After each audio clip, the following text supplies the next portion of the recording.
Firstly, what I'll say is a big shout out to B-Sides Melbourne and especially Lydia. She's going to hate me for saying it, but I'm going to say it anyway.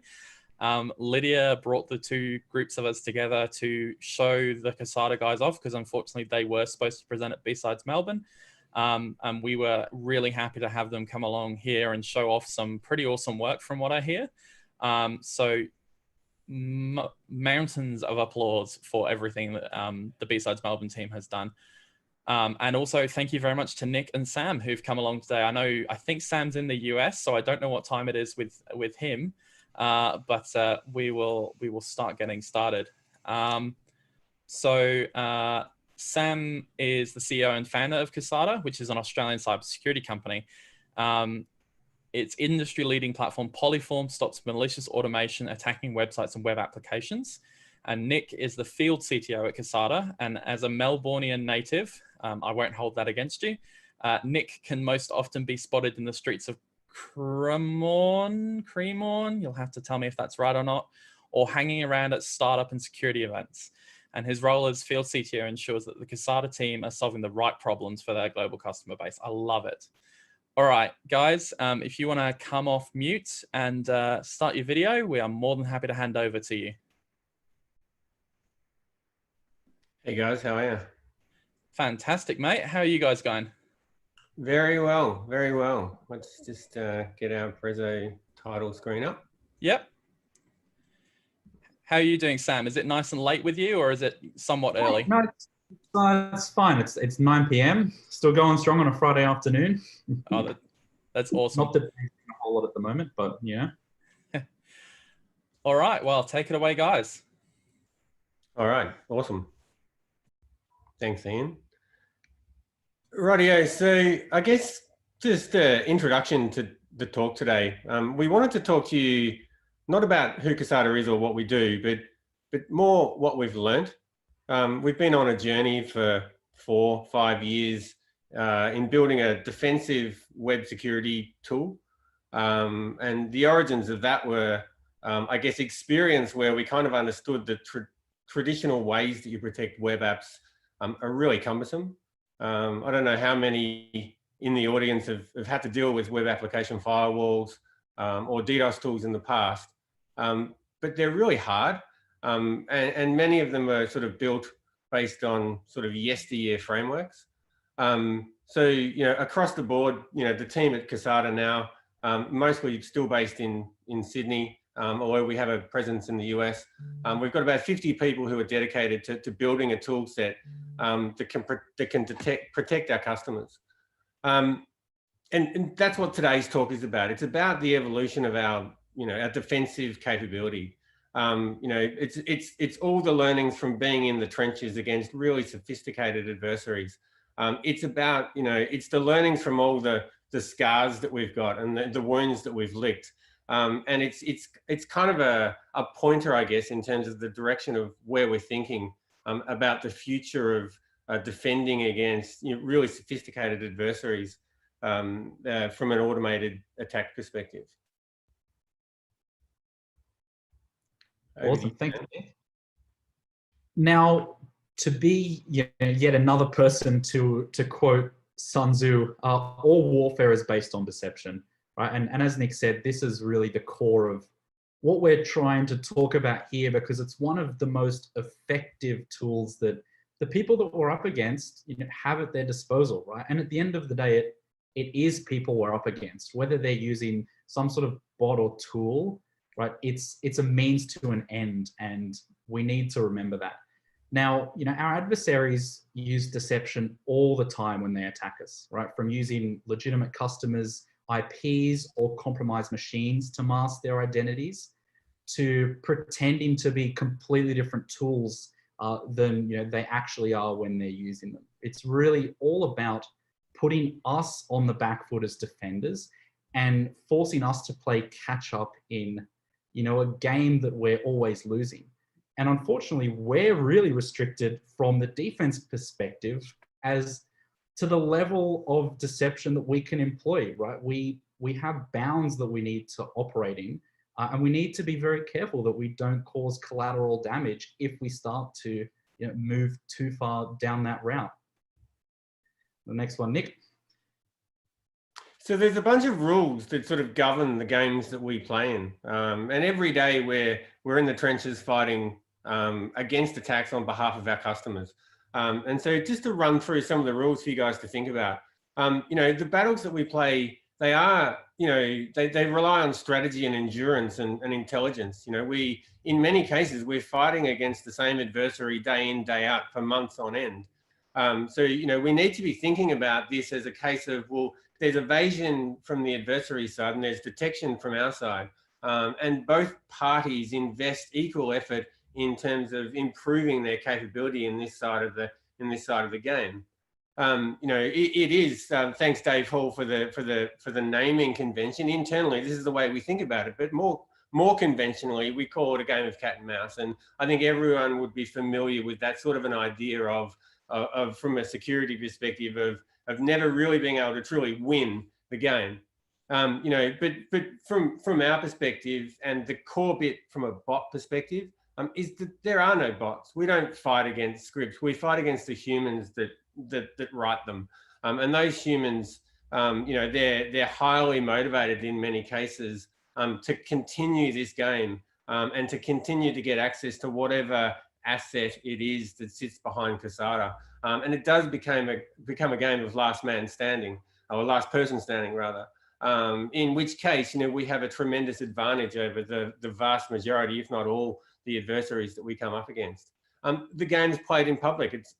We're using web applications, APIs, mobile apps. You know, these are things that humans are using on a daily basis, and that really does limit and control what can be done. You know, there are innocent bystanders. Our customers have customers. Our customers make money from the customers that are using their applications, and we need to adhere by the rules that say that those customers are the most important part of what we do.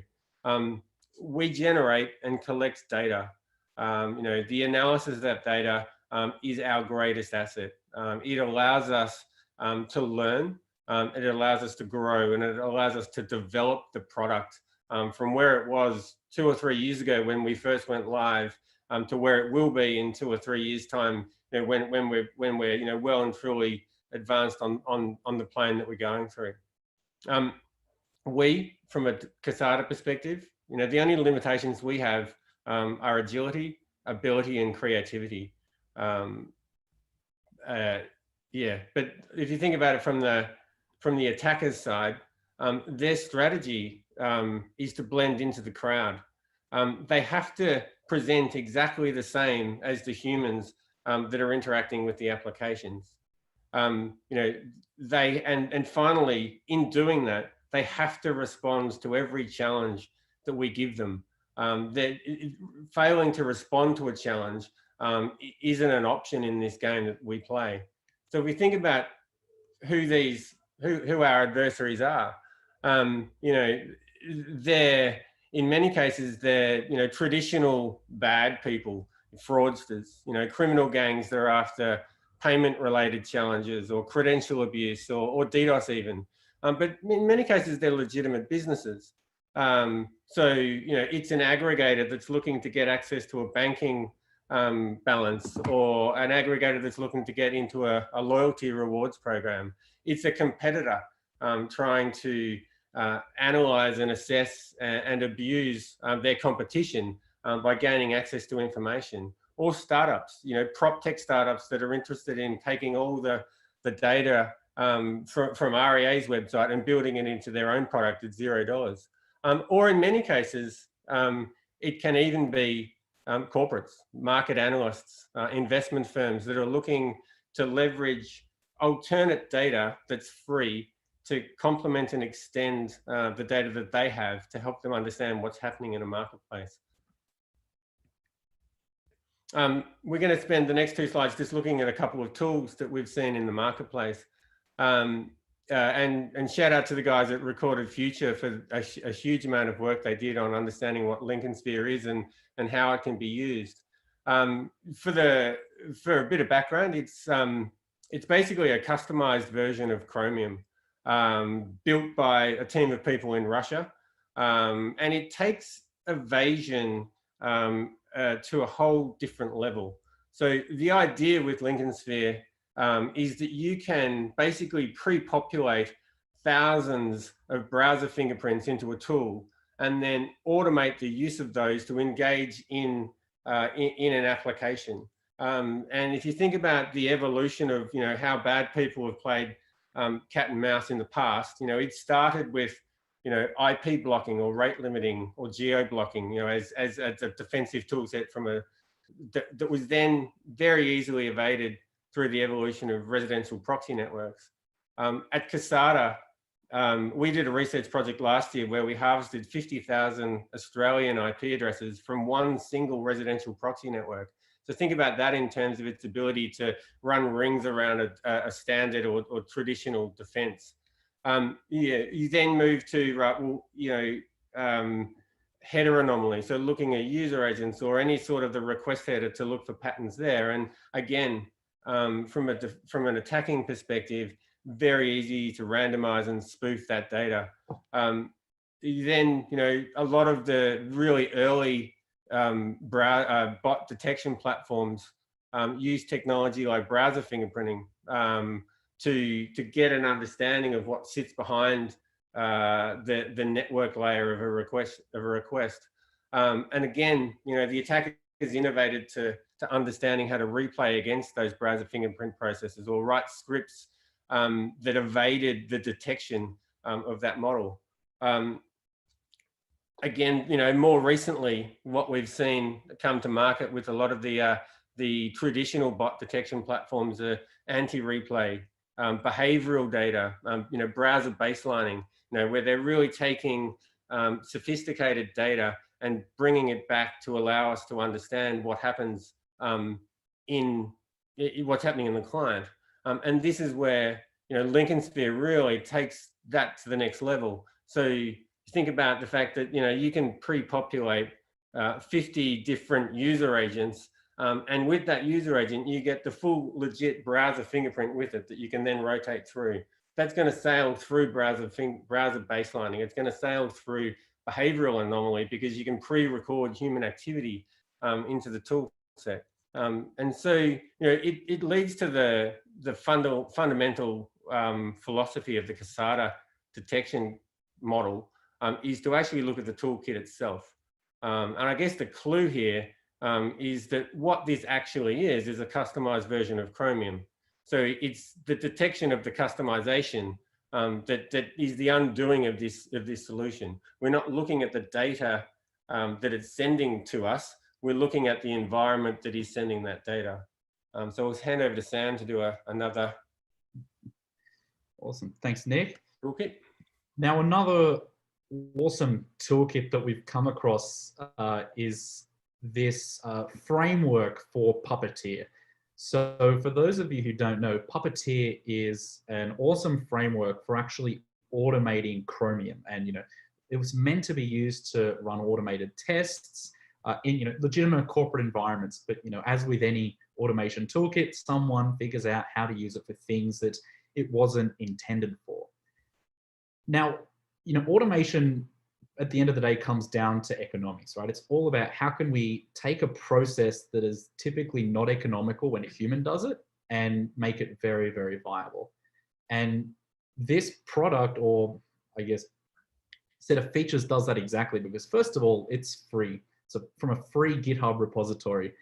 And the way this actually works is it monkey patches all the legitimate Chrome features into a headless Chrome environment, right? And this is how it actually goes about evading that traditional fingerprinting detection piece, which Nick mentioned earlier, is the way a lot of earlier bot detection systems actually worked. Now, this Puppeteer Stealth has the ability to mimic many different versions of Chrome. It's very, very simple to use. Within the GitHub repository are many examples, and a quick Google will take us to some Stack Overflow articles with hundreds of examples of ways to implement it. And it's very, very simple to hide as well. So as Nick mentioned, right, the rotation of IPs, the leveraging of residential proxy networks, that's something which can be built into this, right? So all of a sudden, people are taking what is the full power of a browser, but far cheaper computationally because it's not headful, so it doesn't need to render a GUI, and then scaling it out because they can automate it so simply because it is just such a robust framework. And one of the beauties of this project is it's constantly evolving. So again, unlike the defenders are in a lot of cases have their hands tied, this doesn't, right? This is a living, breathing project, and it's maintained by the people who use it. So they're more incentivized than anyone to make sure this stuff actually works, you know, as people update their defense mechanisms. Now, to Nick's other point where it's about understanding the environment, the only way in which you could actually detect that this is being run against an application is if you can actually look for the environment that it's coming from. And if you can understand the differences between this legitimate Chrome and an illegitimate, you know, monkey patched Chrome, like in this case. Thanks to you, Nick. This is you, Sam. Oh, this is me. Yeah, sorry, big shout out. Sorry. To the B-Sides crew, wanted to, you know, just say, hey, you know, you guys are awesome.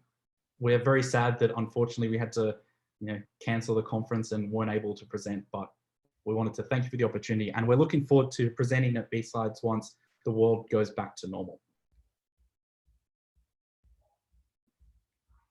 Now, there's a few problems with traditional defense. One of the first ones is that our adversaries have access to an ever-changing array of tools, and unfortunately, we generally do not. We're stuck with a particular appliance or, you know, a particular tool set to work with, and it's very difficult to move away from that. And we're also wedded to the truth in a sense, right? The people that we're up against are not, and they've taken this to the nth degree, right? They've mastered the art of deceit, whether it's pretending to be our legitimate customers by using their machines or their IP addresses, whether it's pretending to be a browser that they're not or some other tool. But they're very good at making sure we don't know the truth. And as defenders, you know, we actually help enable this in a lot of ways. We give them very strong signals, right? When we block an IP address because it hits rate limit rules, you know, something that's very easy to do, it's a very clear signal that something's wrong and that the adversary needs to change their behavior. And, you know, it can work in some short-term scenarios, but the reality is it's just not sustainable because it's too transparent. And us playing by the rules, you know, is often to our own detriment. So it's really time to think differently, right? We need to, you know, in a sense, throw out the rule book that we have and start again. You know, a very good example of this in the real world may be something as simple as fingerprinting a server, right? When someone runs a, you know, simple scan, maybe it's with Burp Suite against an application server, the server that we run responds honestly, right? It lets the attacker know exactly what they're up against, you know, sometimes to the level of detail of version of software that it's running. And this just makes it so much easier for them to understand exactly how they're going to defeat it. Now, it's this behavior that we need to change and really try to adopt the mindset of our adversaries, which is be honest as little as you possibly can. Over to you, Nick. So let's think about this in a real world scenario that we've done a bunch of work with a few of our customers to explore this idea of not being honest with the way we respond once we've detected an adversary. In a very real world example, people are stuck at home. Nintendo Switches are being dragged out. Undoubtedly, controllers are getting worn out, and you have to go to market to buy a new one. So you go to one of the big marketplaces in Australia, and you can see it's going to cost you $79 to buy the new hand controller. Then you think, all right, well, I'll look around the market and I'll look at the traditional retailers. Okay, 85. Okay, that's a little bit more. 99 at this traditional retailer. Sure, I can go in store to get it, but it's going to cost me 20 bucks more. You know, again, 89, 99, 89 again. No guess who that is with the color branding on there. 99, and then we get to Amazon, and they are exactly at $79. And it is absolutely no surprise. The idea with Amazon, when you join the marketplace, is that they have this capability of allowing you to match the market price within Amazon. So you're basically competing with all the other retailers inside of Amazon to be the best presented price. And then there's a tick box that says, also compare me to competitive external pricing. And if you can just imagine what this for us is, this is a bot that comes out and scrapes the pricing of one of our customers to understand what price they've got the same product for. And this was the thing that we were at, oh, well, this is super interesting. Let's start mucking around with this with our customer and understand what happens when we start playing back and we don't play by the rules. So we've got the Amazon bot. Central to this whole strategy is our ability to actually detect it. We've got to have visibility of it as it enters into our customer environment. We've also got a guy that really needs a Nintendo Switch Pro controller. You can see it in his eyes. He's super keen to get the very best price. And they are both interacting with our customer's website. So we put the price up to begin with at $79. And as soon as we do that, Amazon are at 79.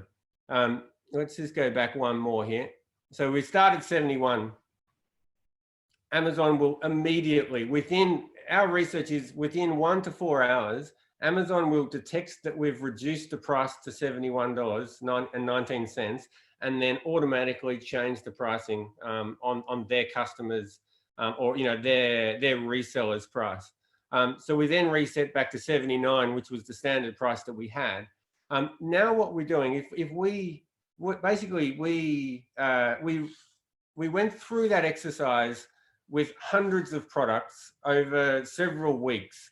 And what we gained through that exercise was a really good understanding of the Amazon bot. And we were able to profile that bot every time it hit us. But rather than block it, what we basically did is we just decided to give it the old price. And so now we had a scenario where the guy on the right who really wants the best price is getting $71.19, but the Amazon bot that comes in is getting $79. So what we've done is we've matched the fact that we can detect them, and then we've given them stale data. And if you think about why this is interesting in this use case, is because there are no flags in the Amazon operations system to tell them that something's broken. Had we blocked that bot, there would have been a red signal going off in a queue of alerts somewhere, and they would have automatically come and looked at what was happening and then tried to make a response, tried to play that game of cat and mouse.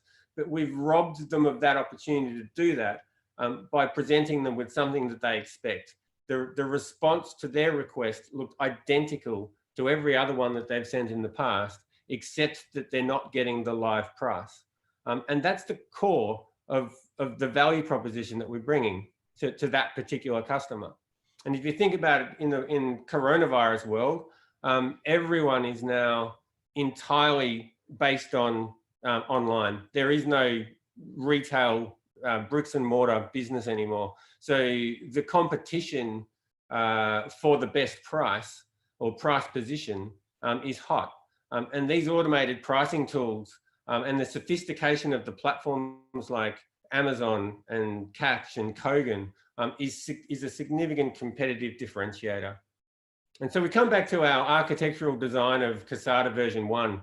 And effectively, if you think about what we need to do to improve on version 1 here, is we've got a shopping list of things that we need to build into the product. We needed dynamic detection. We needed to be able to shift the way that we respond to a bot based on different things. So we're not constantly serving up the same thing. It allows us to play a really advanced, sophisticated game of cat and mouse. We needed to be able to uniquely identify bots and track them. In the example we used before, we needed to know that was Amazon, so that when we did something to that bot, we had absolute certainty who was going to be impacted by it.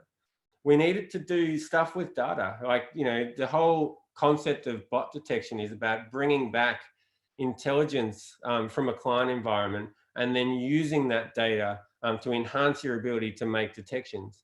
And then we need to add some things that you can't productize. You need to work with the customer. So, catalog price variation. This is all about exposing the Amazon bot. The more we do this, the more we learn. every time that we change the price of a product, we sit there and we capture the data as it comes in. And if we see something that's different, that is a signal for us to go and expand and extend what we're doing. And then obviously, you know, we would then use our advanced bot building capabilities to monitor what they were doing. So that gives us really early signal of when they respond. And if we bring all of that together, and then we think about what Casada looks like now compared to what it did before we started doing any of this kind of stuff, we've got a really sophisticated bot detection platform. You know, we've got additional weaponry, additional arsenal, and it's given us an ability to stay in the game, remembering that this is a game of last man standing, and our, you know, the weapons that we have in terms of the scripts and the sophistication of our techniques allows us to stay in that game, and it allows us to cause a lot of problems for people who are trying to attack our customers. Over to you, Sam. Awesome, thanks, Nick. Now, you know, at the end of the day, as Nick mentioned, the job of most high volume automated attacks is to obtain clean data, right? And that can be in the form of scraping prices or other bits of information where you just need to obtain it, or it can be in the form of actually cleaning a data set that, you know, may be dirty, right? A good example of that would be stolen credentials that need to be cleaned in the form of account peeking or credential stuffing. Stolen credit cards, which you need to clean by washing them through a payment gateway. And it's all about cleaning this data in a very economical way. So, you know, quickly and easily, right? If we take something like credential stuffing, where the stats are roughly 1% of stolen credentials will be effective on a given website or valid, right? There's no way a human can manually go and do this. So we want to, you know, take this bot, which has a whole bunch of rules set up, which inform it when data is clean after, say, testing a credential, and add it to this new data set. Now, if we can work to undermine all this without actually giving signals, it completely destroys the value proposition of having a tool do something on your behalf. And as Nick said, a very good example of that is returning pricing data that's not correct. Or other practical examples of that may be having a bot think it's been successful when it actually hasn't. So Nick, I'm going to need to grab the screen now for some wonderful live demos, which hopefully will work. All righty, you got my monitor up, mate? Yep. Perfect. So what we can see on the left is this, you know, unbelievable e-commerce website where, you know, we can keep our baby Yodas looking very fresh. And, you know, I now, as a criminal, actually need to get my hands on some of these baby Yodas. Now, obviously, I'm not going to go and spend my own money. So I'm going to try and actually break into someone's account. So on the right-hand side, I have my bot, which I'm going to run now. And what you can see here is that's actually going to test different credentials and then let me know whether or not they've been successful. Now, this is a very, very easy job for me because, you know, boom, you can see I've got a hit, right? And I don't have to do anything. You know, I could have gone away and had a coffee and come back and all of a sudden can see that, okay, here's a user that I can now log in with. So if we go over to this, log into Mando with my password, no droids, sign in. Perfect. We've got access to someone's account. You know, easy as ever. I took a huge data set and made it clean almost instantly.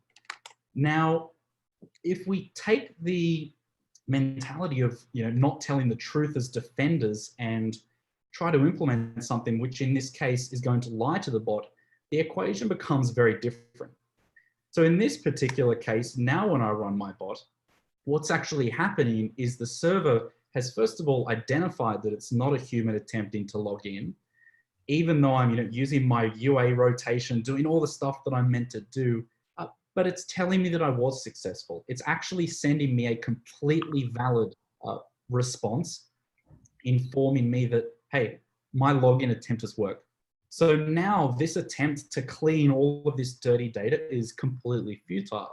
And especially if as the adversary, I don't realize what's going on as I launch this against, you know, hundreds of websites and again, go away and eat a sandwich and come back, right? All of a sudden I end up in a very bad position where I may be actually trying to sell this on, and what I'm selling is no good, right? Which completely destroys my reputation and undermines all the effort that I went to. Now, another actual practical example of this pricing piece, if we jump on one directory and then go into another bot. Perfect. So you can see on the left, as the legitimate customer, you know, I'm presented with these prices, right? We can see that the Compton is going to cost me $770. Now, if we go back and actually run this price scraping bot, which is designed to maintain real-time pricing of these products, you can see that it's actually very different. So if we look at the Philly cheese and the water boy here, whilst my browser's being told one of them is $4.25 and the other's $38 respectively, you can see my bot is actually getting very different prices, and actually different prices every time it requests them. Now, this is a really, you know, blaringly obvious example where they're not trying to be sneaky, but this is the whole point, right? If we can undermine the trust that someone has in either their own data or the person who's providing them data, it really changes how people go about running these sort of campaigns and actually whether or not they're even worth it in the first place. All right, so jump onto the next and final slide, Nick.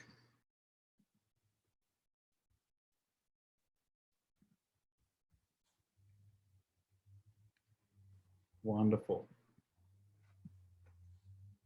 Mate, we're going to need to jump to the next one. Mate, I'm not sure what one's this. Right to the end, right to the end. Oh, perfect. Yeah.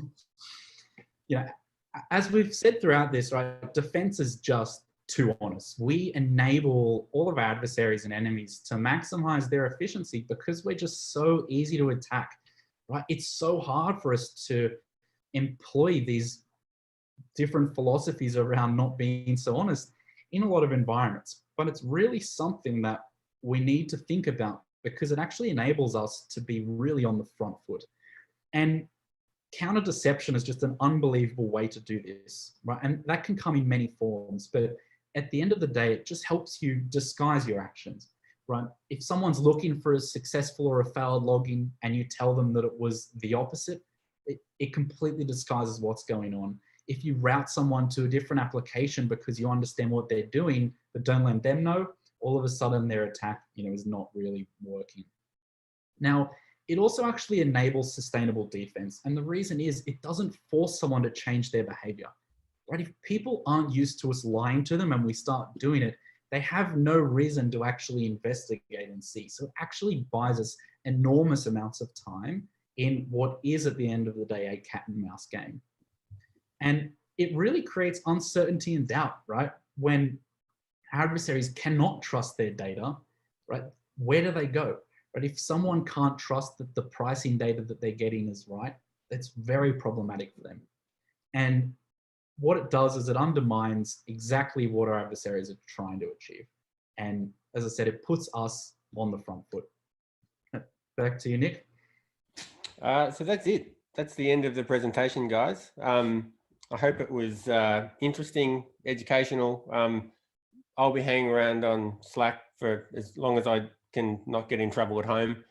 So shoot through any questions. I'm delighted that we didn't get disrupted by my kids. You know, we had the possibility of creating a world first keynote that was presented by a tantrum. Our mean time to tantrum at our house is pretty low right now. So over to you, Ian.